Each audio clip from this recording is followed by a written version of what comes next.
नमस्कार मंडळी, मी तन्मय गावकर, मालवणातलो गावकर या यूट्यूब चॅनलवरती तुम्हा सर्वांचं परत एकदा स्वागत करते. तर मंडळी, आजचं कंटेंट तुमका टायटल आणि थंबनेलवर नक्की समजलंच असताना काय विषय आहे. तर आज असा हरिपाठ जो आमच्या वाडीमध्ये काही ग्रामस्थांनी जे पंढरपुरात जातात त्यांनी ऑर्गनाईज केलेला, आयोजित केलेला, तर त्या कार्यक्रमाचा आज आपण आनंद घेऊचा.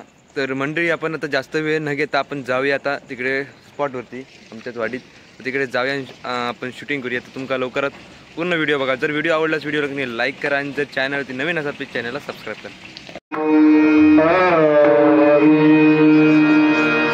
रामकृष्ण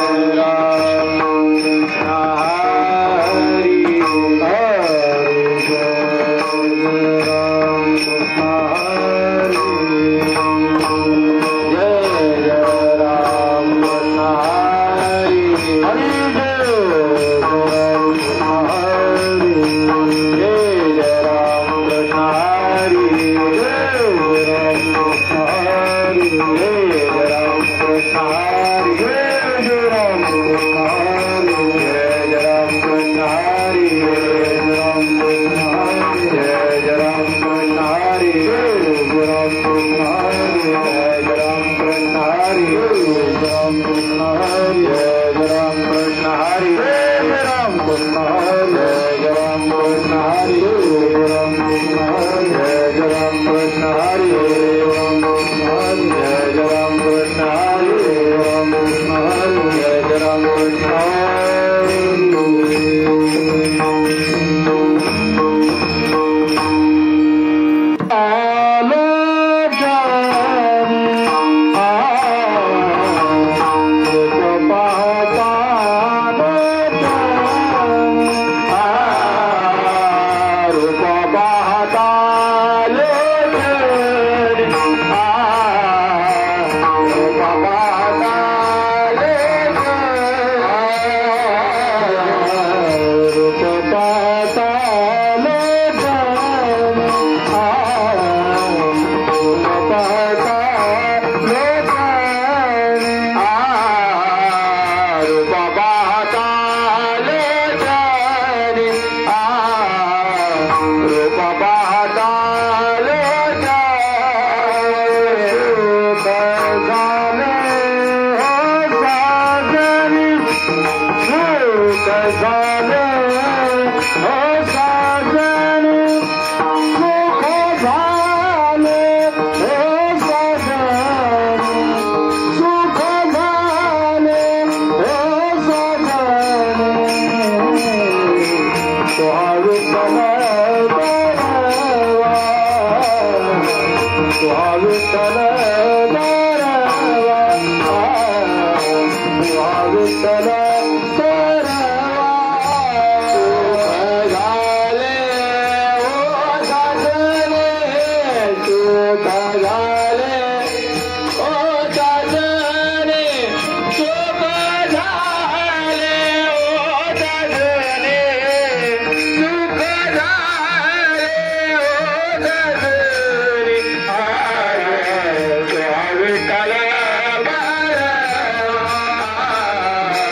बौद्ध सुकृताचे देऊळी बौद्ध सुकृताचे म्हणून विठ्ठली आवडी म्हणून विठ्ठली आवडी म्हणून विठ्ठली आवडी म्हणून विठ्ठली आवडी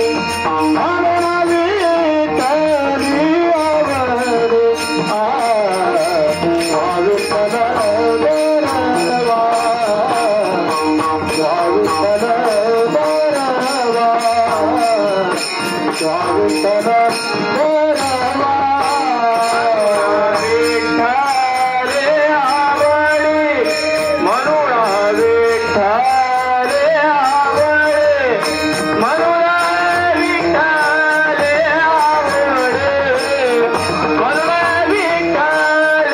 बरवा विठ्ठल बरवा विठ्ठल बरवा विठ्ठले आवडे म्हणून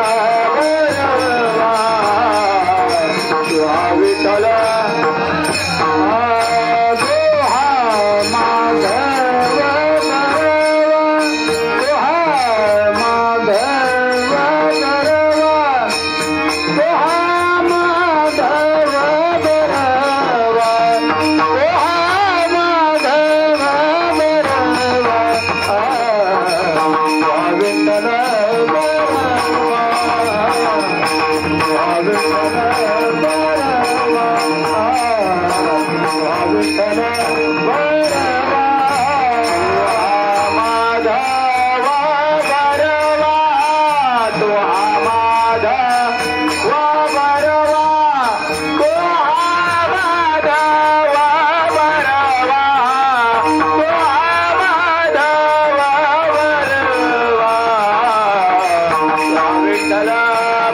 आवडे म्हणून विठ्ठले आवडे म्हणून विठ्ठले आवडे विठ्ठल बरवा विठ्ठल विठ्ठल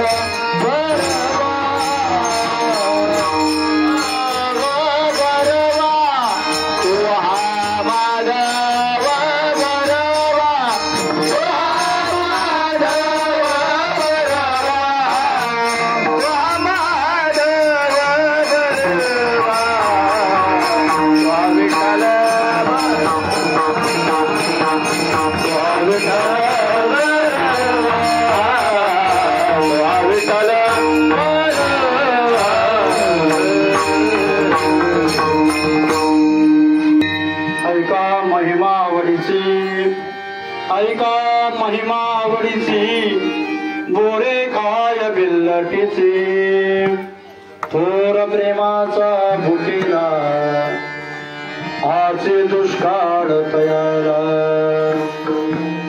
पोहे सुदाम देवाचे पोहे सुदाम देवाचे थके मारी कोरडेचे थोर प्रेमाचा भुकेला हाचे दुष्काळ तयारा न म्हणे उचिष्टत्वा थोडे न म्हणे उचिष्टत्वा थोडे तुका म्हणे भक्ती पुढे थोर प्रेमाचा भुकेला हाचे दुष्काळ तयारा महायोग पीठे तटे भीमात्याम वरम पुंडलिकाय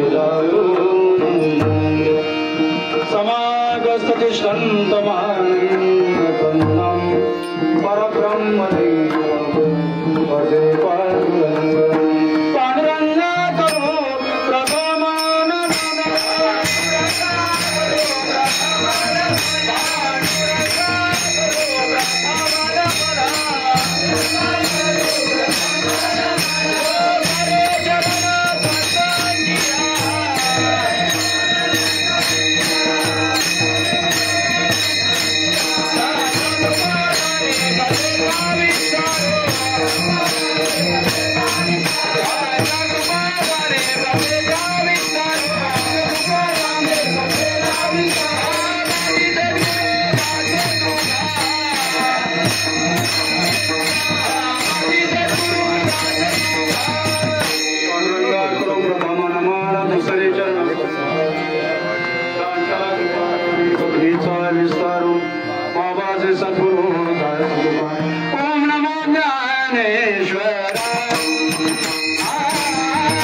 करो विद्येचे अधिकरण ते जीवन श्री चरण श्री गुरूंचे हे नमस्कार पर्यवधान कृतीचे मग सर्व सुखाचे पात्र होईजे हे प्रतिज्ञोत्तर माझे उडाय का परिप्रौढीनं बोल होजे तुम्हा सर्व ज्ञानच्या समाधी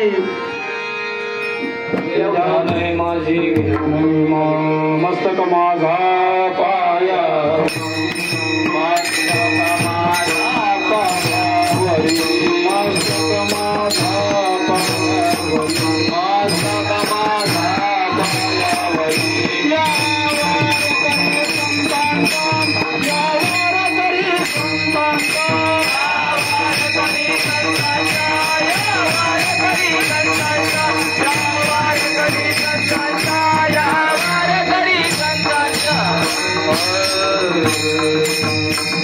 मस्तक माझा पायावरी या वारकरी संतांचा प्रस्तुत कीर्तनरूपी सेवेकरता निवडलेला अभंग जगद्गुरु तुकोबारा यांचा आजच्या या कीर्तनरूपी सेवेकरता अभंग निवडलेला आहे. आज श्रीदेव आदिनाथ संप्रदाय वारकरी संप्रदाय मंडळाचं संप्रदाय झाले सा नाही सम स वरती अनुस्वार संप्रदाय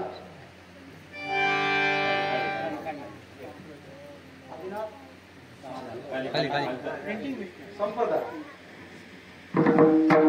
श्रीदेव आदिनाथ वारकरी संप्रदाय यांच्या वतीने आजचा हा कार्यक्रम आज निमित्त असं काही नाही, परंतु यांच्यामध्ये असा विचार झाला की एक दिवस आपण वारकरी संप्रदायाचा कार्यक्रम करावा आणि म्हणून हा निनिर्मित असा कार्यक्रम आहे. निमित्त काही नाही, परंतु या ठिकाणी या गावातील मंडळी अनेक मंडळी आज बरीच वर्ष वारकरी संप्रदायाची परंपरा आपल्या घरामध्ये जोपासत आहेत. ती म्हणजे पंढरीची वारी. मला वाटतं 8-9 वर्ष झाली. 9 वर्ष या गावातून वारकरी मंडळी आपली पंढरपूरची वारी करतात. भाग्यवंत आहात, कारण वारकरी संप्रदायाची परंपरा कुणाच्या इकडे येत नाही. आणि आज जर बघितलं तुमचा गाव संपूर्ण मला सांगितलं संपूर्ण गाव गाडीगावकरांचं आहे. 12च्या 12 वाडी गाडीगावकर आहे आणि सर्व एका विचाराने तुम्ही एकत्र आहात. बरोबर, तुमच्या चरणी साष्टांग दंडवत. तर असा कार्यक्रम सर्वांच्याकडे होत नाही. भाग्यवंता घरी भजन कीर्तन त्याची वाट पाही रघुनंदन. आणि म्हणून ही सर्व मंडळी जर बघितली, आताच आमची 2-4 वर्षामध्ये ओळख झालेली आहे, परंतु एवढी प्रेम लावलं या मंडळीने आणि प्रेमा खातर आज आपला हा वारकरी संप्रदायाचा कार्यक्रम नाव सुद्धा ज्यांनी ज्या मंडळाने दिलं श्रीदेव आदिनाथ. आदिनाथ म्हणजे कोण? आदिनाथ गुरु सकळ सिद्धांचा मच्छिंद्र दयाचा मुख्य शिष्य. ज्या संप्रदायाला या गावकरी मंडळींनी नाव दिलं तो देव कोण आहे? पंढरपूरची वारी करणारा पहिला नंबरचा वारकरी कोण असेल तर तो आदिनाथ आहे. भगवान शंकर आहे. आदिनाथ म्हणजे कोण? भगवान शंकर. कारण वारकरी संप्रदायाची ज्यांच्या परंपरा ज्यांच्यापासून आली, आदिनाथ गुरु सकळ सिद्धांत. आदिनाथ गुरु आदिनाथ गुरु सकळ सिद्धांत. चंद्रातायाचा मुख्य शिष्य. चंद्रातायाचा मुख्य शिष्य. आदिनाथ गुरु सकळ सिद्धांत आणि मच्छिंद्रतयाचा मुख्य शिष्य. या वारकरी संप्रदायाची परंपरा ज्या आदिनाथ म्हणजे भगवान शंकरापासून चालत आलेली आहे, ही नाथ संप्रदायाची परंपरा आहे. वारकरी संप्रदायामध्ये 3 परंपरा आहेत. ही नाथ संप्रदायाची परंपरा आदिनाथ गुरु सकळ सिद्धांचा. चैतन्य संप्रदायाची परंपरा आहे. मुख्य महाविष्णू चैतन्याचे मूळ आणि संप्रदाय फळ थोनिया. ही चैतन्य संप्रदाय तुकोबारांची परंपरा आहे. आणि पुढची परंपरा आहे ती दत्त संप्रदायाची परंपरा, ती एकनाथ महाराजांकडे आलेली आहे.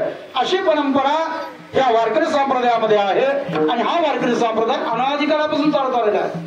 भगवान शंकर ज्याची वारी करतात त्यापासून हा चालत आलेला वारकरी संप्रदाय. आजकालचा संप्रदाय नाही. आज अनेक संप्रदाय निर्माण होतील, परंतु ते संप्रदाय व्यक्तिनिष्ठ संप्रदाय. व्यक्तिनिष्ठ आणि वारकरी संप्रदाय हा तत्वनिष्ठ संप्रदाय. हा तत्वाना मानणारा संप्रदाय. आणि म्हणून हा संप्रदाय हा मुख्य महाविष्णू पासून आता चालत आलेला, आदिनाथ गुरु पासून चालत आलेला. आणि या संप्रदायाची परंपरा ही पूर्वांपार चालत आलेली आहे आणि या संप्रदायाचे आपण पाईक आहोत. हे आपलं भाग्य आहे. आज या गावामध्ये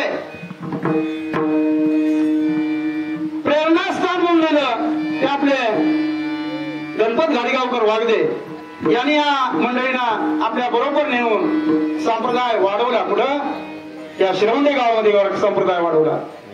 सुरुवातीला मला वाटतं कोण गेले तुमच्या बरोबर?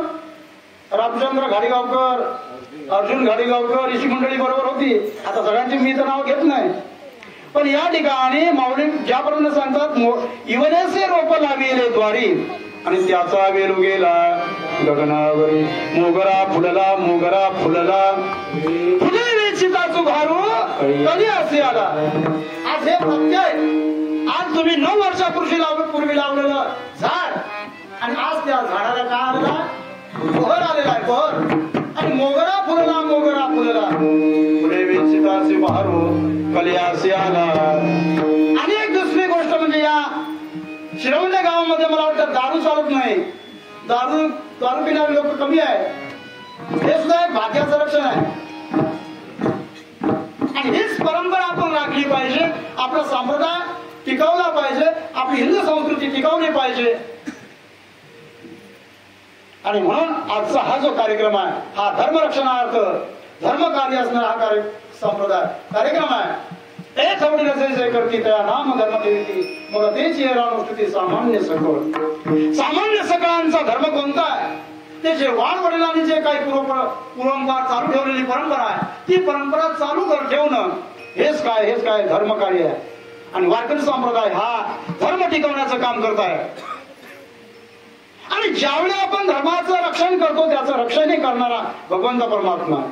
म्हणून भगवद्गीतेमध्ये अध्याय 4 सांगतात यदा यदा यदि धर्मस्य ग्लानिर्भवति भारत अभ्युत्थानं धर्मस्य तदात्म्यानं सृजाम्यहं परित्राणाय साधूनां विनाशाय दुष्कृतां आणि धर्म संस्थापनार्थाय संभवामि.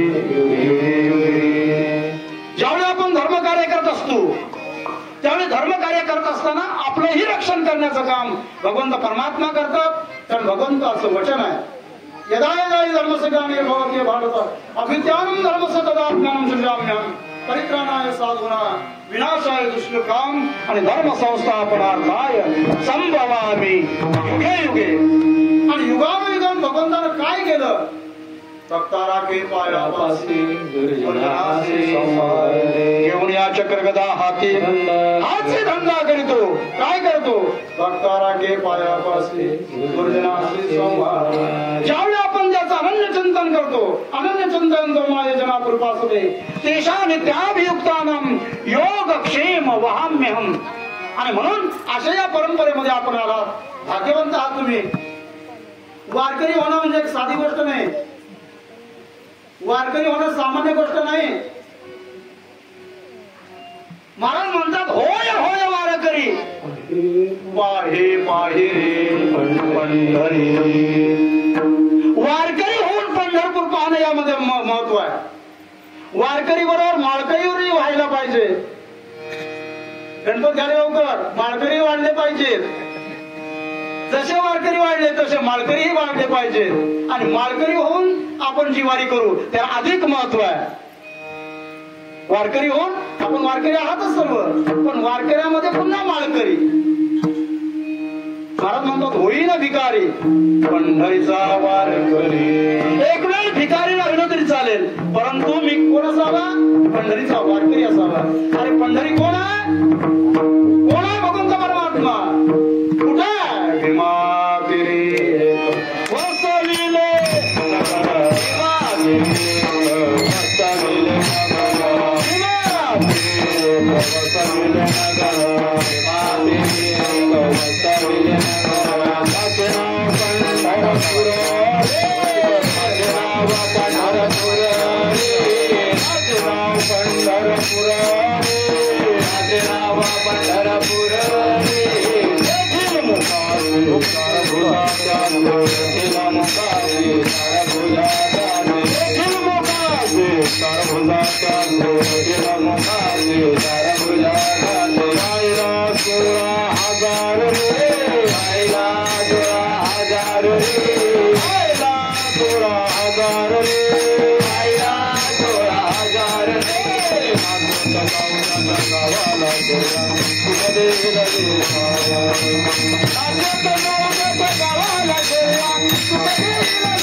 वसविले नगर त्याचे नाव पंढरपूर रे तेथील मुकासे 4 भुजा त्यासी बायला 16,000 रे नाचत जाऊ त्याच्या गावाला खेड्या सुख देईल विसावा रे नाचत जावं कुठं पंढरपूरला जावं हा सामान्य देव नाही देवांचा देव आहे इतर जे देव आहेत ते दैवत आहेत आणि हा देवांचा देव आहे विठ्ठल हा देवांचा देव आहे इंद्र चंद्र हे यातेची पूजिती श्रुती शास्त्र ही यातेची स्तविती आणि महासिद्ध मुनी ध्याने आराधती निळा म्हणे तो हा जोडला सांगाती हो आयशा गवळणत्या पुरती परस्परी असा हा देवांचा देव आहे देखिला देखिला माय देवांचा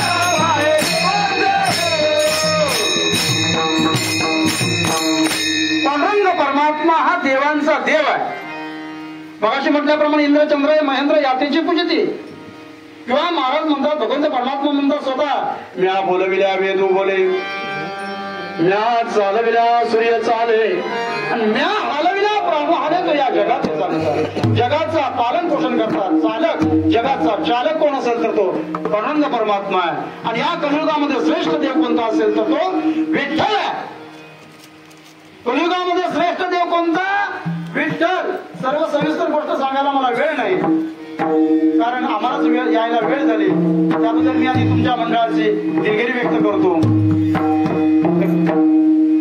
वेळ झाल्यामुळे कार्यक्रमही आपला थोडा पुढे गेलेला आहे जास्त वेळ घेणार नाही सर्व ऋषीमुनीमध्ये ठरवलं की या कलियुगामध्ये श्रेष्ठ देव कोणता प्रमुख देव कोणते ब्रह्म विष्णू नाही 33 कोटी देवामध्ये मुख्य देव कोणते आहेत ब्रह्म विष्णू आणि महेश या ब्रह्म विष्णू महेशामध्ये श्रेष्ठ देव कोणता अशी चर्चा सर्व ऋषीमुनीमध्ये चाललेली आहे आता कोणी परीक्षा घ्यायची देवांची परीक्षा घ्यायची कोणता देव श्रेष्ठ हे कोणी ठरवायचा ऋषीमुनी ठरवायचा पण परीक्षकही त्या करता तसाच लागेल आणि परीक्षक नेमला ब्रह्मदेवाचा मुलगा भृगु ऋषी त्यांना परीक्षक नेमलं आणि परीक्षक नेमल्यानंतर भृगु ऋषी यांना वाटलं की या कलियुगामध्ये आपला बाप श्रेष्ठ असावा कोण भृगु ऋषींचा बाप कोण आहे ब्रह्मदेव आणि म्हणून परीक्षा घेण्याकरता पहिले गेले ब्रह्मदेवाजवळ ब्रह्मदेवाच्या आश्रमात गेल्यानंतर ब्रह्मदेवाने बघितलं आपला मुलगा येतोय कोण येतोय भृगु येतोय आपला मुलगाच आहे आसनावरून आपण काही उठलेले नाही आता भृगु ऋषीने असं ठरवलं जो बाप स्वतःच्या मुलाला विचारत नाही त्यांनी विचारायला पाहिजे होतं ना मुलाला काय बाबा कुठून आला कसं काय आज मुलंच विचारत नाही बापाला आणि बाप विचारत नाही मुलाला अशी गत झालेली आहे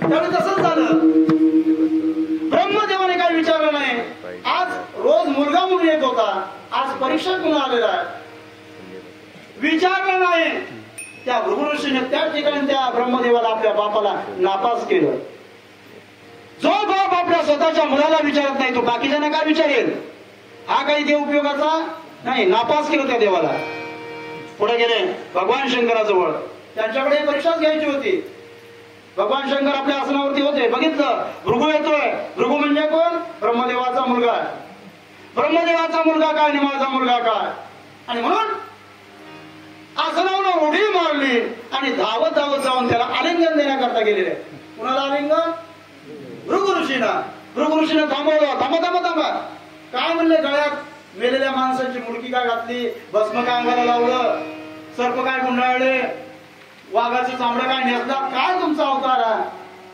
हात लावू नका म्हणे मला कोण म्हणतात म्हणतात. हे ऐकून घेतलं कोणी भगवान शंकराने आणि भगवान शंकराला राग आला. हातात होता का त्रिशूळ, काढला त्रिशूळ. कुणाला मारायला? भृगूला. भृगू म्हणला हाही देव नपास, हा जवळ करील आणि पुन्हा मारेल, हा काय उपयोगाचा नाही. आणि तिथून भृगू ऋषी निघाले, त्यालाही नपास केलं आणि भगवान विष्णूकडे आले. भगवान विष्णू आपल्या आसनावरती होते. लक्ष्मीची पत्नी, भगवंताची पत्नी लक्ष्मी पायाची सेवा करत होती. पाय लक्ष्मीच्या हाती, तिची यावे होती. आम्ही लक्ष्मीचे पाय पकडतो आणि लक्ष्मी कोणाचे पाय पकडते? कुणाचे पकडते? नारायणाची. लक्ष्मीचे पाय पकडून लक्ष्मी येणार नाही, त्याकरता नारायणाचा पाय झाला. नारायण आला ना की बरोबर लक्ष्मी येणार आहे. कारण लक्ष्मी काय पतिव्रत आहे, ती नारायणाला सोडून राहत नाही. पण आमच्या मार्गशीर्ष महिना आला की आम्ही फक्त लक्ष्मी पूजणार, त्या नारायणाचा विचार करू नये. आधी नारायणाला बोलवा, मग लक्ष्मण बरोबर, आपली लक्ष्मी बरोबर येणार आहे. लक्ष्मीला सांगितलं थोडे बाजूला हो, माझा भक्त भेटण्याकरता येतो. भृगू ऋषी धावत जे गेले, भगवंत परमात्मा आसनावरती होते. भृगू ऋषी धावत धावत गेल्याने लाथ मारली. कुणावरती? भगवान विष्णूच्या छातीवर लाथ मारली. लाथ मारल्याबरोबर भगवान विष्णूने भृगू ऋषींची लाथ आपल्या हातात घेतली. अरे भृगू, असे अनेक आघात मी काय केलेले आहेत, सहन केलेले आहे. अनेक राक्षसांना मी मारलेला आहे. पण तुझ्या पायाला काहीतरी लागलं असेल आणि म्हणून पाय चोळू लागले, पायाची सेवा करू लागले. कोण? भगवान विष्णू. आणि त्याच वेळी ठरवलं कोणी? भृगू ऋषींनी ठरवलं या कलियुगामध्ये श्रेष्ठ देव कोणता असेल तो म्हणजे विष्णू. विष्णू म्हणजे विठ्ठल. आणि म्हणून आज आपण जी वारी करतोय, अशा महान जो जगाचा चालक आहे अशा भगवंताची आपण वारी करतोय. वि म्हणजे काय? विधाता. ध म्हणजे निळकंठ. ल म्हणजे लक्ष्मीचा पती असा असणारा तो विठ्ठल आहे. आणि म्हणून अशा विठ्ठलाची आपण वारी करतोय. आता पूर्वीचा जर इतिहास बघितला, या वारकरी संप्रदायाची परंपरा जर बघितली, ज्ञानेश्वर माऊली या वारकरी संप्रदायाचे पाय आहे. ज्ञानदेवी रचिला पाया उभारिले देवालया. माऊलीला किती त्रास झाला हो महाराज. माऊलीला माधुकरी मागण्यासही काय नव्हती, परमिशन नव्हतं. आज आपली परिस्थिती चांगली आहे. आज आपल्याला माधुकरी मागून दिवस काढावे लागत नाही. परंतु माऊलीला माधुकरी मागण्याचाही अधिकार नव्हता. का? तर ती संन्यासीची मुलं म्हणून हिनवलं जात होतं. सविस्तर सांगायला आपल्याकडे वेळ नाही, कारण आपला अभंग आहे, अभंगाकडे थोडं बोलायचं आहे. म्हणजे हा संप्रदाय जो वाढवला ना, तो माऊलीने किती कष्ट सहन केले. माऊलीला 725 वर्ष झाली समाधी घेऊन. किती वर्ष झाली? आजकालचा संप्रदाय नाही हा. या संप्रदायाची जर परंपरा जर बघितली तर आपल्याला 700 ते 800 शतकापासून आपल्याला काय मिळतं? लिखाण मिळतं. कशाचं? वारकरी संप्रदायाचं लिखाण कधीपासून मिळतं? 700-800 शतकापासून. माऊली कोणत्या शतकामध्ये झाली? 13व्या शतकामध्ये माऊली झाली. 13व्या. आणि तुकोबारा आहे 14व्या शतकामध्ये झाली. 17व्या शतकामध्ये. म्हणजे अशी ही परंपरा चालू झालेली आहे. आज तुकोबाराला वैकुंठ गमन होऊन 375 वर्ष झाली. किती वर्ष? असा हा संप्रदाय आपला बहरत चाललेला आहे. त्यामध्ये कमतरता काही नाही. आणि आपल्यासारखी जर अशी जर मंडळी अजून जर मिळत गेली तर अजून काय होईल? अजून बहरी येईल. आणि म्हणून जास्तीत जास्त या कुठलं गाव? शिरामध्ये गावातील मंडळी या संप्रदायामध्ये सहभागी व्हावं. आणि जसा महाराज म्हणतात मोगरा फुलला, तसं आपण या संप्रदायामध्ये येऊन अनेकांना आपण त्या संप्रदायाची परंपरेमध्ये आणा. संप्रदायाचे नियम आहेत काही, ते नियमही आपल्याला पाळावे लागतील. सफेद वस्त्र घालावी. वारकरी झाल्यानंतर पाया पडावे जो नाही एकामेका. वारकऱ्यांनी एकमेकाच्या पाया पडावं. का पडावं? हा संप्रदाय आपल्याचा गंधक आहे. पाया पडे एका मेका पाया पडे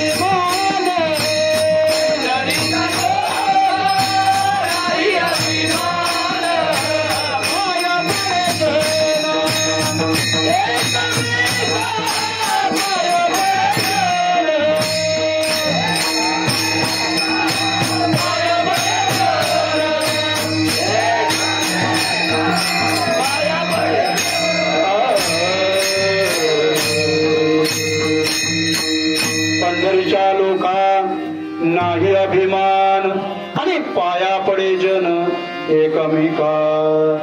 वारकरी संप्रदायाचा नियम आहे.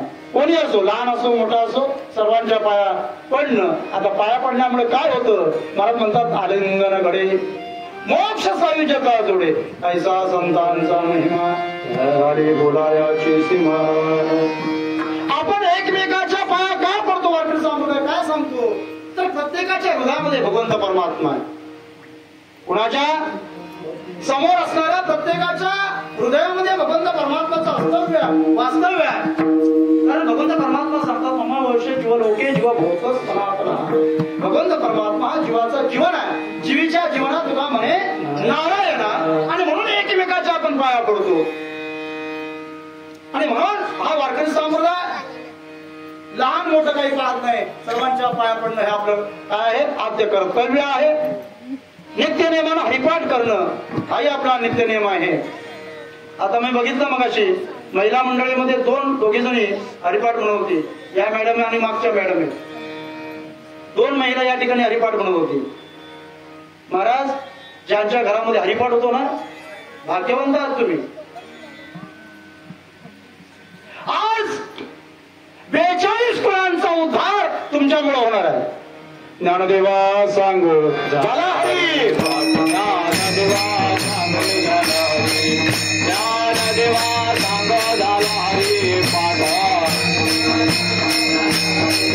वैकुंठ मार्ग वैकुंठ मार्ग.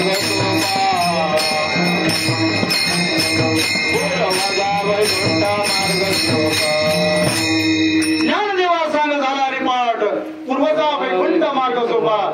महिलांच्या मुखामध्ये जर हरिपाठ असेल ना तर त्यांच्या 42 कुळांचा उद्धार होतो. कोणकोणत्या? ज्या माहेरून आल्या, आईच्याकडनं आल्या, त्या आईच्या 21 कुळांचा. आणि ज्याच्या घरी आल्या ना त्यांच्या 21 कुळांचा. असा 42 कुळांचा उद्धार कुणामुळे होतो? महिलांनी जर हरिपाठ केला आणि आपण केला तर, पुरुषांनी केला तर 21 कुळांचा. आणि म्हणून आज धन्यवाद, भाग्यवंत आहात तुम्ही. आणि म्हणून या ठिकाणी असणाऱ्या महिलांकडे माझी एक प्रार्थना राहील. हरिपाठाचं पुस्तक घेऊन रोज संध्याकाळी 10 मिनिटं लागतील. 10 मिनिटं फक्त हरिपाठ म्हणा. तुमचा महिना 1.5-2 महिन्यामध्ये हरिपाठच पाठ होईल. मग काही पुस्तक घ्यायची गरज नाही. पुस्तकं लागली तर आम्हाला सांगा, आम्ही देऊ. किती लागतील ते सांगा. आणि रोज आपल्या घरामध्ये हरिपाठ झाला पाहिजे. हरिपाठ म्हणजे काय? भगवंत परमात्म्याने जी गीता सांगितली स्वमुखे आपण सांगतो श्री विष्णू गीता हा प्रश्न अर्जुनेसी. केव्हा सांगितली? कुरुक्षेत्रावर सांगितली. कुणाला सांगितली? गीता कुणाला सांगितली? अर्जुनाला सांगितली. एकाच्या काय वाडे उगवे बहुताचे गोळे. अर्जुनाला सांगितली. परंतु आज त्याचा फायदा आपल्याला सर्वांना झालेला आहे. जी गीता सांगितली भगवंताने कुरुक्षेत्रामध्ये. आता क्षेत्र सुद्धा कुठलं होतं? कुरुक्षेत्र. आणि कुरुक्षेत्रावरती गीता सांगितली. स्वतःच्या मुखातून सांगितली. वेद आहेत वेद. आपल्याला सर्वांना माहिती आहेत वेद. किती वेद आहेत? 4 वेद 6 शास्त्र. वेद कुठून निर्माण झाले? भगवंताच्या श्वासातून वेदांची निर्मिती झाली. आणि भगवद्गीता ही मुखातून जन्माला आलेली आहे. स्वामी आपण सांगतो श्री विष्णू गीता हा प्रश्न. आणि हे भगवद्गीता 700 श्लोकाची आहे. अध्याय किती आहेत?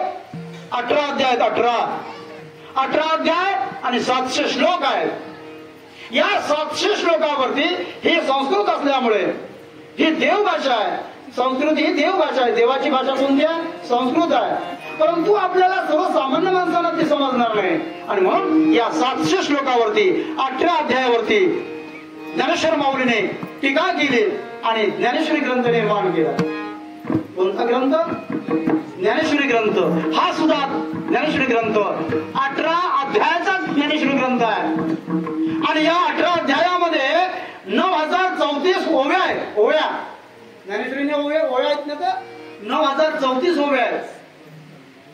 हेही आपल्याला जमणार नाही. कारण 9000 ओव्या आपल्याला वाचायला वेळ नाही. काही काही लोक म्हणतात आपण मरायला वेळ नाही.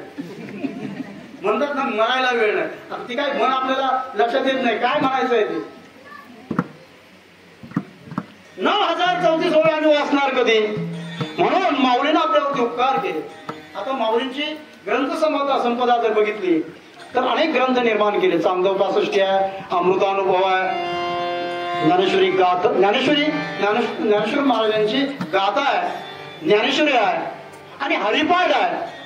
आता या ज्ञानेश्वरीवरती 9034 सारांश काढला आणि त्या सारांशातून ज्ञानेश्वरीच्या सारांशातून 27 अभंगाची निर्मिती केली आणि 27 अभंग जे आहे तोच हरिपाठ आहे. आणि ज्यांच्या घरामध्ये हा हरिपाठ होतो त्यांचं घर पवित्र होतं, त्यांचं कुल पवित्र होतं, त्यांचा परिसर पवित्र होतो. या ठिकाणी जर हरिपाठ झाला ना, इथं जरी भूत जरी असली, भूत दिसतात का कधी? भूत योनी आहे आपण जरी म्हटलं नाही तरी भूत योनी लाईट असल्यामुळे इथं दिसत नाही पण योनी आहे. ही सुद्धा भूत राहणार नाही. कशामुळं? आणि हरिपाठामुळे तुमच्या मागे कोणतीही संकट असो, कोणतेही पाप असो किंवा कोणतेही रोग असो त्यांचा नाश होतो. कशामुळं? या नामस्मरणामुळे. कुठे भगवंत संचित क्रियामान ऐसे विठोबाचे नाम उच्चारिता खंडे जन्म वसून शके पाप जाय त्रिविधातो ताप. ऐसे विठोबाचे नाम उच्चारिता खंडे जन्म. आणि म्हणून आपल्याला पुढे कधी वेळ मिळेल त्यावेळी आपण अजून संप्रदायावरती बोलू. परंतु माझा जो अभंग घेतलाय त्या अभंगावरती मी थोडा वेळ बोलणार आहे आणि आपली कीर्तनाची सेवा संपवायची. हा सोहळा जो चालू आहे ना, मला वाटतं कुठेतरी पंढरपूरला आल्यासारखं वाटतं. अशी ही वातावरण निर्मिती केली. एवढं सुंदर वाटलं, या ठिकाणी समाधान वाटलं. नवीनच कार्यक्रम असून हा जो काही तुमचा उत्साह आहे ना, हा भगवंत परमात्म्याजवळ माझी प्रार्थना आहे की भगवंताना हा तुमचा उत्साह असाच वाढवावा आणि अशीच वारकरी संप्रदायाला जोडत जावे अशी मी पांडुरंगाजवळ प्रार्थना करतो. सेवेकरता घेतलेला अभंग तुकोबारांचा या ठिकाणी आता तुकोबारांवरती बोलायला वेळ नाही, आपल्याला अभंगावर बोलायचं आहे. आणि या अभंगातून मला सांगतात ऐका महिमा आवडीची, महिमा ऐका महिमा आवडीची. आवडीची महिमा आहे. आज सुद्धा जी आपण जी या ठिकाणी आम्हाला बोलवलं ही आवड आहे आणि तुमच्यामध्ये आवड असल्यामुळे आम्ही या ठिकाणी येऊ शकलो. हा महिमा कशाचा? आवडीचा आहे. आपण महिमा बघणार आहोत. महिमा अनेक प्रकारचे आहेत, पण आज जे तुकोबाराय सांगतात ना महिमा, हा महिमा आवडीचा महिमा आहे. महिमा अनेक आहे. या जगतामध्ये काही कार्य ही शक्तीने घडत असतात आणि काही कार्य महिमेने घडत असतात. काही कार्य शक्तीने घडतात, काही कार्य महिमेने घडत असतात. शक्तीमध्ये कोणती कार्य घडतात? आता शक्तीमध्ये सुद्धा 3 प्रकार पडतात. क्रियाशक्ती, शब्दशक्ती आणि ज्ञानशक्ती असे 3 भाग पडतात. कशामध्ये? शक्तीमध्ये जे घडतात, शक्तीने जी कार्य घडतात ती कार्य ही या 3 शक्तीमध्ये घडतात. एक क्रियाशक्ती, दुसरी शब्दशक्ती आणि तिसरा ज्ञानशक्ती. शब्दशक्तीने काही कार्य घडतात, काही कार्य क्रियाशक्तीने घडतात. क्रियाशक्तीने घडणारी कोणती कार्य? ज्यावेळी प्रभू रामचंद्रांची पत्नी सीतामाई अशोकवनामध्ये नेऊन ठेवलं कोणी? आपल्याला सर्वांना कथा माहिती आहे, याच्या ठिकाणी सविस्तर कथा सांगत नाही. रावणाला नेऊन कुठं ठेवली? अशोकवनामध्ये. आणि तिचा शोध घेण्याकरता भगवंताने कुणाला पाठवला? हनुमंतरायांना. हनुमंतराय ज्यावेळी त्या लंकेमध्ये गेले, अशोकवनामध्ये गेले, भूक लागलेली होती. मातेचं दर्शन घेतलं, सीतामाईचं दर्शन घेतलं आणि मातेला म्हणले, माते मला भूक लागली, मला काहीतरी आज्ञा करा, मला काहीतरी खायला द्या. सीतामाईला सांगितलं आपण या ठिकाणी बंदीखान्यात आहोत. कुठे? रावणाच्या ताब्यात आहोत. आता इथं तरी माझ्याकडे काही नाहीये, परंतु या ठिकाणी बाग आहे. माझ्या कोणाची? रावणाची बाग आहे. त्या बागेमध्ये जाऊन जी पडलेली फळं असतील ना ती फक्त खा. कोणी सांगितलं? सीतामाईने सांगितलं.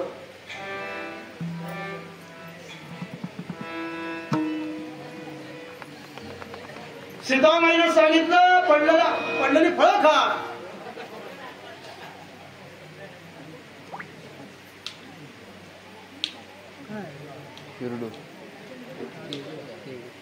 या ठिकाणी भगवंत परमात्म्या हनुमंतरायानं पडत्या फळाची आज्ञा मानून त्या बागेमध्ये गेले. आता हनुमंतराय का पडलेली फळं खातील आणि पडलेली फळे खाणारे हनुमंतराय का? गेले बागेमध्ये, ज्या झाडावरती फळं होती त्या झाडाला काय करायचं, धरायचं आणि हलवायचं आणि ती फळं काय करायची, खाली पाडायची. जर पडली नसतील ते झाडच कुपळायचं आणि कुपळून काय करायचं, झोडपायचं आणि मग पडलेली फळं खायची. ही कार्य ही क्रियाशक्तीने होतात. अशी कार्य क्रियाशक्तीने होतात. काही कार्य शब्दशक्तीने होतात. शब्दशक्तीने म्हणजे थोडक्यात दृष्टांत देतो. प्रभू रामचंद्र, सीतामाई आणि लक्ष्मण वनवासामध्ये होते. प्रभू आणि सीतामाई एका मंचकावरती बसली होती, दगडावरती बसली होती आणि त्या ठिकाणी लक्ष्मण भाऊ आले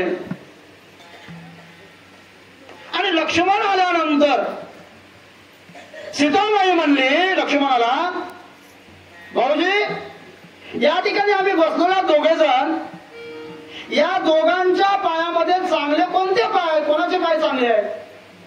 कोणी विचारला प्रश्न? सीतामाईनं प्रश्न कुणाला विचारला? लक्ष्मणाला विचारला. आता लक्ष्मणाला विचार केला, कुणाचे पाय चांगले सांगावे, हे धर्मसंकट आहे. रामाचे सांगावे तर सीतेला राग येईल आणि सीतेचे सांगावे तर रामाला राग येईल. म्हणून लक्ष्मण तिथंच खाली बसले आणि लक्ष्मणाने काय केलं, सीतामाईच्या पायावर हात ठेवला आणि सांगितलं, या पायांची शोभा.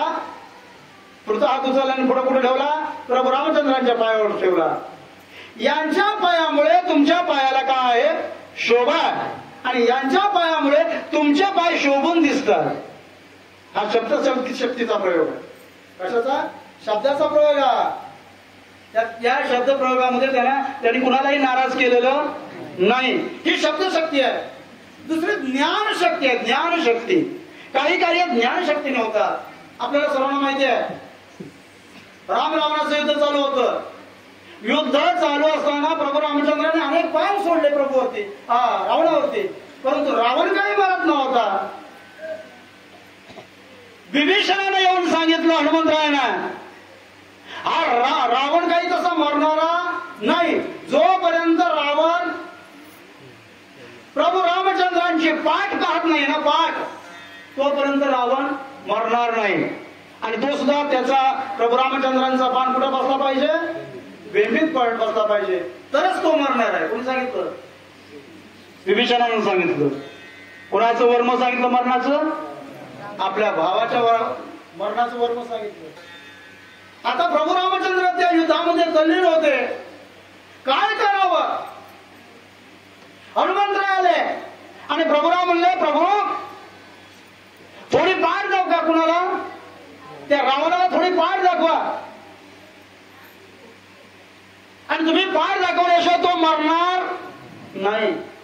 प्रभू म्हणले, माझ्या रघुकुलाची रीत आहे, प्राण जाय पर वचन जाणार नाही. मी वचन काय करणार नाही. रघुकुलाची माझी रीत आहे, पाठ दाखवणार नाही.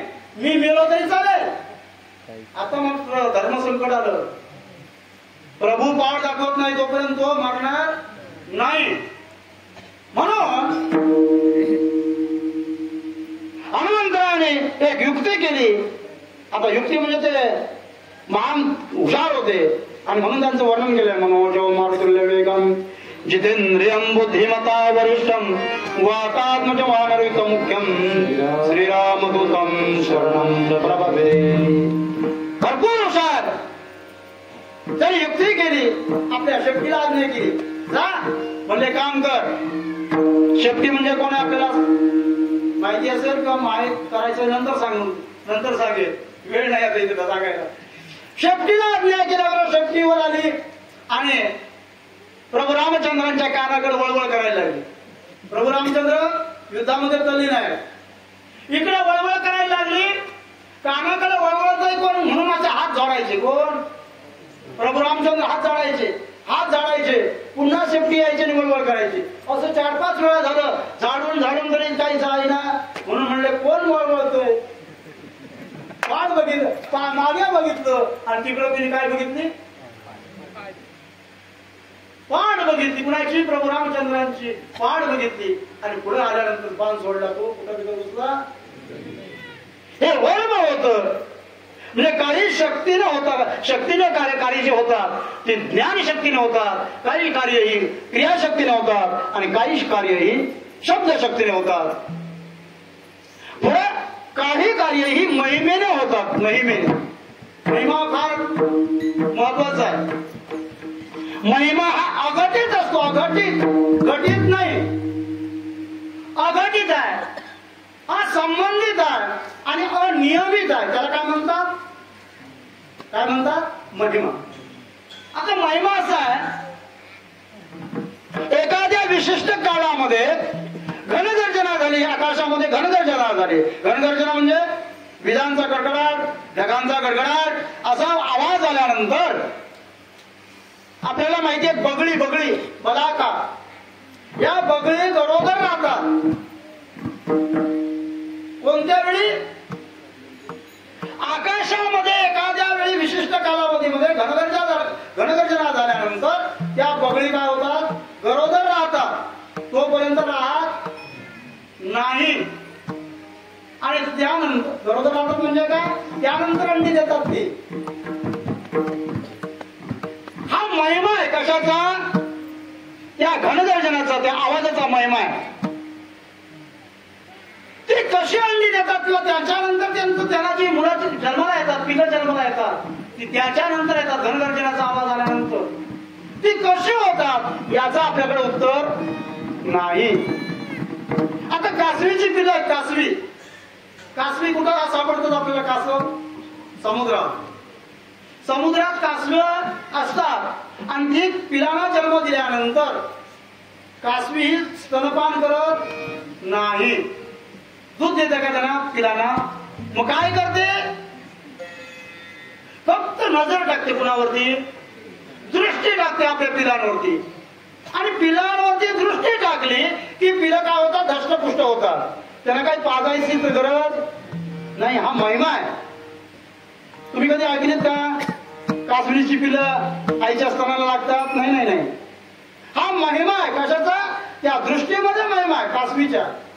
याचं उत्तर आपल्याला विज्ञान देऊ शकतं का? विज्ञान देऊ शकत नाही. आपण देऊ शकत नाही. म्हणजे हा काय? महिमा आहे. स्वाती नक्षत्रामध्ये पाऊस पडतो.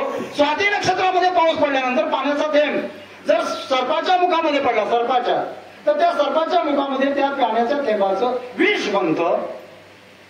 आणि त्याच नक्षत्रामध्ये पाऊस पडलेला एखाद्या शिंपल्याच्या मुखामध्ये पडला तर त्या शिंपल्यामध्ये मोती बनतं. हा त्या नक्षत्राचा महिमा आहे. त्या नक्षत्रामध्ये पडणारा पाऊस, त्या पाण्याचा थेंब जर दगडावर पडला तर दगडावरती मोती का बनत नाही? हा महिमा आहे. त्याला काय म्हणतात? महिमा म्हणतात. आणि उदाहरण द्यायचं झालं तर आकाशामध्ये काळे ढग आले आणि काळे ढग आल्यानंतर रिमझिम असं जर पाऊस पडायला लागला तर मोर नाचतात. मोर माहिती आहेत ना? मोर तुमच्याकडे मोर आहेत का? मोर. आम्हाला लहानपणी काय होती? कविता होती. नाच रे मोरा आंब्याच्या वनात नाच रे मोरा. आणि ते नाचायचे. आणि नाचता त्या मोरांना एवढा आनंद होतो आणि आनंदामध्ये त्याच्या डोळ्यातून आनंदाश्रू बाहेर पडतात. कोणाच्या? मोराच्या डोळ्यातून आनंदाश्रू बाहेर पडतात. आणि मोर नाचत असताना बाजूला कोण असतात? लांडोर असतात. लांडोर. त्या लांडोराने ते अश्रू, आनंदाश्रू टिपले की ते काय राहतात? गरोदर राहतात. म्हणजे त्यानंतर दिलेली अंडी त्यांच्यापासून ते मोर पुन्हा उत्पन्न यायला लागतात, प्रगट होतात, उत्पन्न होतात. हा महिमा कशाचा? याच्यावर आपण उत्तर देऊ शकतो का?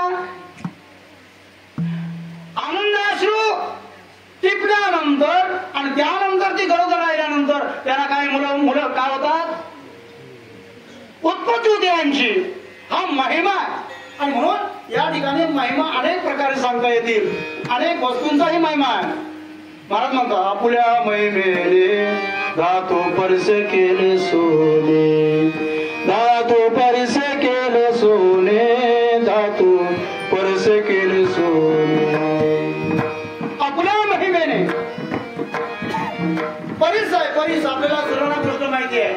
परीस जर लोखंडाला लावला तर त्या लोखंडाचं काय बनतं? सोनं बनतं.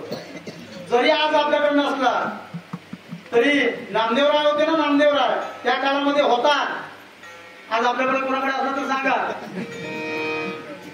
पूर्वीच्या काळ नाही आहे, कलियुगातली सांगतो ही गोष्ट. नामदेवरायच्या काळामध्ये होता. आता पंढरपुरामध्ये मिळेल तो, पण त्या तेवढ्या पात्रतेचे आम्ही नाही, म्हणून आपल्याला तो सापडत नाही.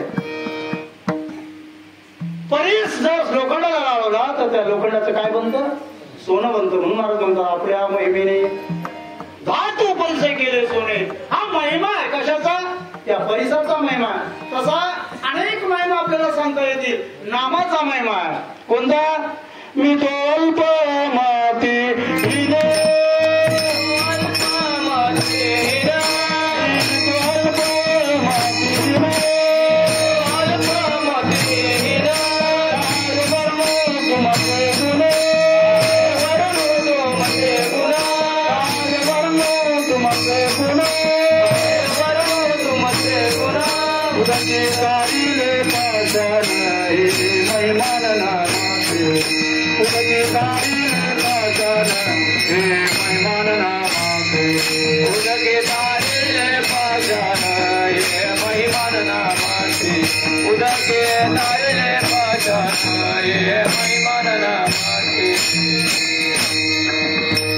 नामाचा महिमा या ठिकाणी आपण अनेक प्रकारचे महिमा सांगता येतील आपल्याला. नामाचा महिमा मी तो अल्पमतीहीन काय वर्ण तुमचे गुण उदकी तारिले पाषाण. हे महिमान नामाचे नाम चांगले माझे कंठी राहो भले. आणि म्हणून नाम चांगले नामाचा महिमा आहे. नामाच्या राम नाव लिहिल्यानंतर दगडावरती लिहिल्यानंतर दगड कशावरती चालतात? पाण्यावर चालतात. हा महिमा कशाचा आहे? नामाचा. जर नामाने दगड तळत असतील तर आपण तरणार नाही का? तरणार नाही. अनेक दृष्टांत या ठिकाणी दिले असते, परंतु वेळ आपल्याला वेळाभावी दृष्टांत देता येत नाही. आणि म्हणून नामाचा महिमा आहे. या नामामुळे कोणतेही तुमच्या मागे दुःख असो त्या दुःखांचा नाश होण्याचं काम नाम करतं. एवढं सामर्थ्य त्या नामामध्ये आहे. जर दगड करतात किंवा नामानं मेले माणूस जिथं उठवे, गोपरांचा अभंग आहे, मेले माणूस जिथं उठवे. भगवंताच्या नामचिंतनामध्ये मेलेला माणूस सुद्धा जिवंत होतो.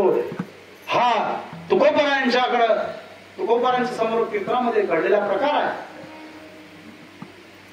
स्त्रियांचा पुरुष होतो हा संतांचा महिमा आहे. नामाचा महिमा जरा संतांचा महिमा आहे. जे निमिष मात्र देह पालटीला आणि स्त्रियेचा तो पुरुष केला उभा. ही गोष्ट आपल्याला सांगायला वेळ नाही. स्त्रियेचा पुरुष करण्याचं सामर्थ्य हे कशात आहे? संतांमध्ये आहे. ज्यावेळी वेळ येईल त्यावेळी ही कथा मी सांगेन आपल्याला. जेही निमिष मात्रे, वेळच लावला नाही, जेही निमिष मात्रे देह पालटीला आणि स्त्रियांचा तो पुरुष केला उभा. अनेक संतांच्या महिमा सांगता येतील. फिरविले देऊळ जगा माझी ख्याती नामदेवा हाती दूध पेला. नव्या हा सामान्य महिमा संतांचा नैवेद्य हातीचा मूर्ती जेवी. हा महिमा आहे. कोणाचा महिमा? संतांचा महिमा आहे. आणि म्हणून 10 वाजत आलेले आहेत. फक्त मधलं भजन घेऊ आणि आपली कीर्तनोक्ती सेवा संपवू. सर्वांनी हाताने टाळी वाजवा आणि मुखाने नामस्मरण करा. विठोबा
बसलेल्या मंडळीने फक्त म्हणायचं आता फक्त बसलेल्या मंडळीने लक्ष्मी नारायण नारायण नारायण आवाज आवाज लक्ष्मी नारायण नारायण नारायण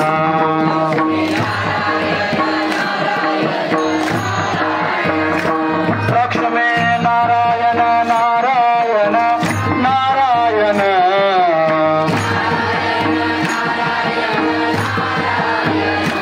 लक्ष्मी नारायण नारायण नारायण आवाज आवाज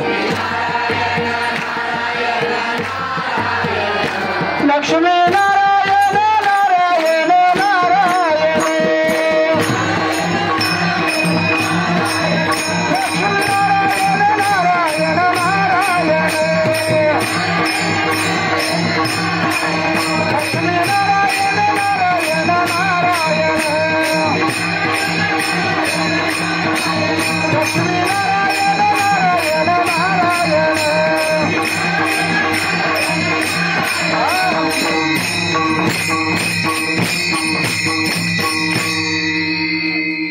ऐका महिमा वडीची बोरे खाय भिल्लटीची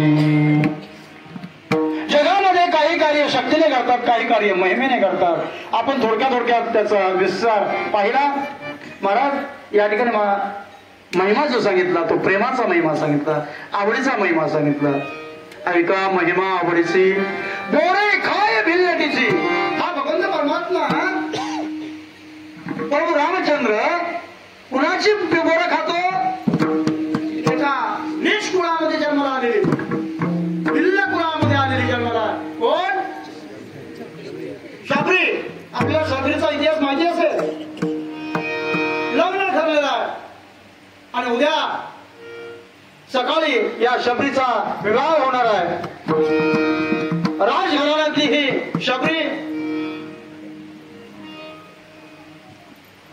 आणि आई बरोबर रात्री सर्व कार्यक्रम आटोपल्यानंतर गच्चीवर गेले फिरण्या करता फेरफटका मारण्याकरता बघितलं खाली काय होती मेंढर बांधली होती मेंढर म्हणजे काय बोकड आणि मेंढर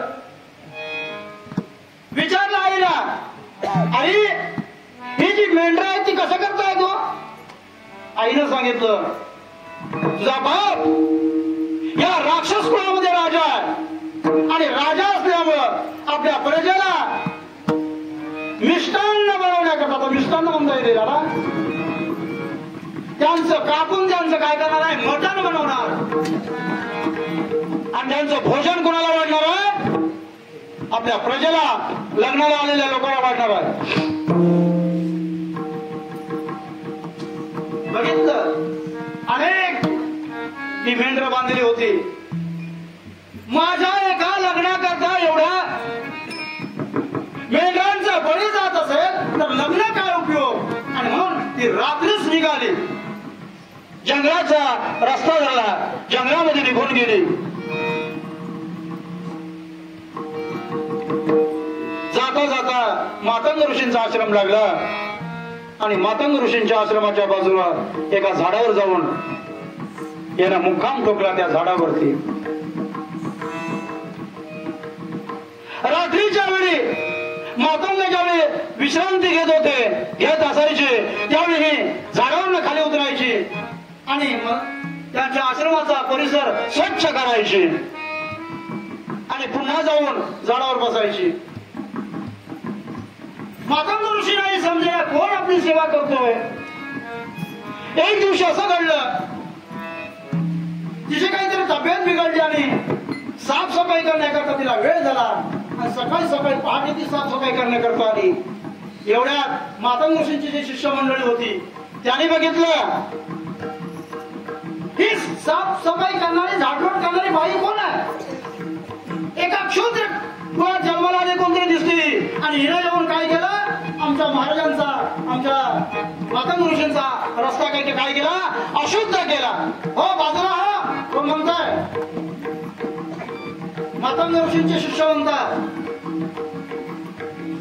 आता हे मातंग ऋषींचे शिष्य कुठे निघालेले होते, स्नानाकरता निघालेले होते, आंघोळ करण्याकरता निघालेले होते पंपा सरोवरावरती. तिला हिणवून तिला बाजूला केलं आणि हे आंघोळ करता पुढे गेले. पंपा सरोवरावरती जातात तर ते पंपा सरोवरचं पाणी रक्तबंबाळ झालेलं होतं, रक्तबंबाळ. आणि त्या पाण्यामध्ये स्नान कसं करावं हा प्रश्न निर्माण झाला कुणाला, मातंग ऋषींच्या शिष्याला. मातंग ऋषींचे शिष्य परत आले आणि महाराजांना म्हणले आज काहीतरी त्या पंपा सरोवरावरचं पाणी काही बिघडलेलं आहे, रक्तबंबाळ झालेलं आहे, ते शुद्ध कसं होईल. म्हणून या शिष्याने विचारलं कुणाला, मातंग ऋषीला. त्याने मातंग ऋषीने सांगितलं तुम्ही ज्या बाईला हिणवून बोललात ना त्या बाईला बोलवा, जी झाडलोट करत होती त्या बाईला बोलवा, तिचे पाय धुवा आणि तिचं पाय धुतलेलं पाणी त्या पंप सरोवरामध्ये टाका. ते पाणी काय होईल, पूर्ववत होईल, शुद्ध होईल. आणि तसंच त्या शिष्यमंडळीने शबरीचे पाय धुतले. आता ती शबरी होती, पाय धुतले आणि धुतलेलं पाणी पंप सरोवरावर टाकल्याबरोबर पंप सरोवराचं पाणी काय झालं, शुद्ध झालं, स्नान केलं. अशी ही शबरी काय भक्ती होती.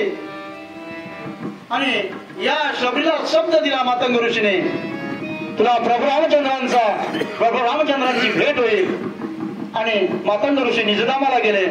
शबरी त्या ठिकाणी अनेक वर्ष, शास्त्रामध्ये सांगितले 10,000 वर्ष तिने तपश्चर्या केली. किती वर्ष, 10,000 वर्ष तपश्चर्या केली. कारण त्यावेळी आयुष्यमानही तसंच होतं. आता हे बोलायला आपल्याला वेळ नाहीये. 10,000 वर्ष तपश्चर्या केली. त्यावेळी आयुष्यमान होतं 1 लाखाचं आयुष्यमान होतं. 10,000 वर्ष तपश्चर्या केली आणि 10,000 वर्षानंतर त्या ठिकाणी प्रभू रामचंद्र आले. आणि आल्यानंतर त्यांना देण्याकरता काय ठेवलेली होती, बोरं ठेवलेली होती, बोरं. आता बोरं कशी ठेवली, बोर काढावं आणि दातानं चाखून बघावं, गोड आहे का आंबट. आंबट असलं तर टाकून द्यावं आणि गोड असलेलं कशात ठेवावं, द्रोणात ठेवावं. आता ही भिल्ल जातीतली कधी कोलगेट लावली होती का, कधी आंघोळ केली होती, काय अवस्था होती तिची. आणि ती बोरं प्रभू रामचंद्राला ज्यावेळी भेटी करता आले त्यावेळी तीच बोरं, तो द्रोण प्रभू रामचंद्र हातावरती ठेवला. प्रभू रामचंद्राने ती बोरं आपल्या त्या द्रोणातली काही बोरं लक्ष्मणाच्या हातात ठेवली आणि प्रभू रामचंद्रानं आवडीनं ती खाल्ली. लक्ष्मणानं खाल्ली नाही. लक्ष्मणानं काय केलं, ती फेकून दिली द्रोणासहित. पण ज्यावेळी त्याला शक्ती लागली, कोणाला, लक्ष्मणाला, त्यावेळी त्याच द्रोणागिरी पर्वतावर काय आणावं लागलं, संजीवनी आणावी लागली. संजीवनी कुठे आणावी लागली म्हणजे या ठिकाणी मला सांगायचंय का, ऐका महिमा आवडीची. गोरे खाय मिल्लटीची थोर प्रेमाचा भुकेला, दुष्काळ तयाला. हा दुष्काळ आहे, कशाचा, प्रेमाचा दुष्काळ आहे. भगवंत परमात्म्याने आपल्याला आपल्यावरती जे प्रेम केलेलं आहे त्याची परतफेड आपल्याला करायची आहे. कारण भगवंत असा उदार आहे, देसी तेव्हा घेसी ऐसा अससी उदार. तसा उदार नाही, उदार आहे तुझे उदार जाणं स्वतंत्र देता पात्रा पात्र काही कैवल्याशी पवित्र वैर्या हे. पण तो उदार कसा आहे तर देसी तेव्हा घेसी ऐसा अससी उदार. आणि म्हणून असा भगवंत परमात्मा प्रेमाचा भुकेला, थोर प्रेमाचा भुकेला, आचे दुष्काळ तयारा, तो पोहे सुदाम देवाचे फके मारी कोरड्याचे फके मारताना कोणत्या पदावरती होता हा राजा होता आणि मुठभर पोह्या करता हा राजा होता. गड्यानो राजा किरे झाला कृष्ण सिंहासनी बैठला असा हा राजा होता. अयोध्येचा राजा होता. काय कमी होतं त्याला मुठभर पोहे.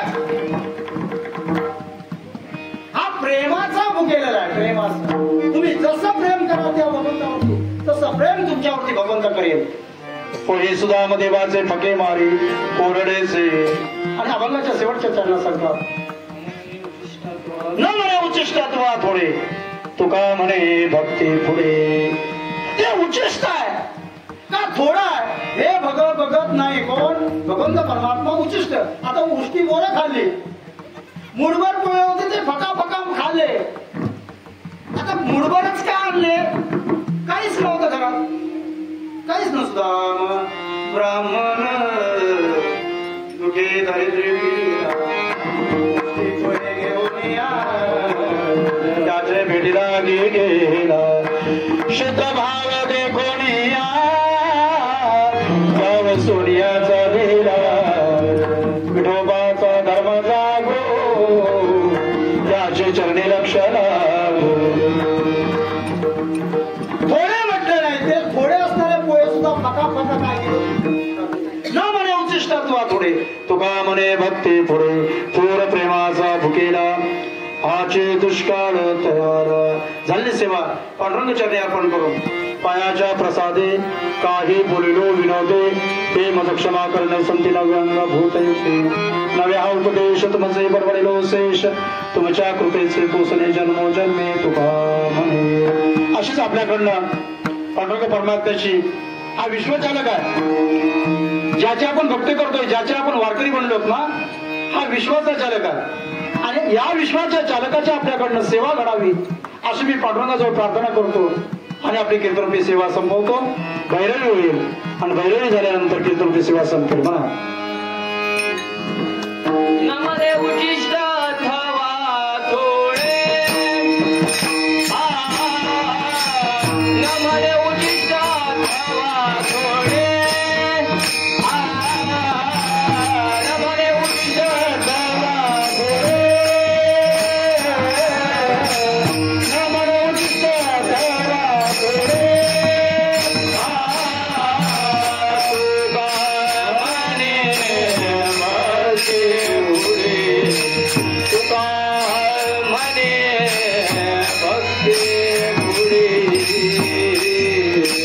तुका म्हणे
सत्संगे सर्वकाळ चंद्रभागे स्नान पंडितावार परिवार भावे दयागुळा कल्पनेची बाबानो हंगोर काळी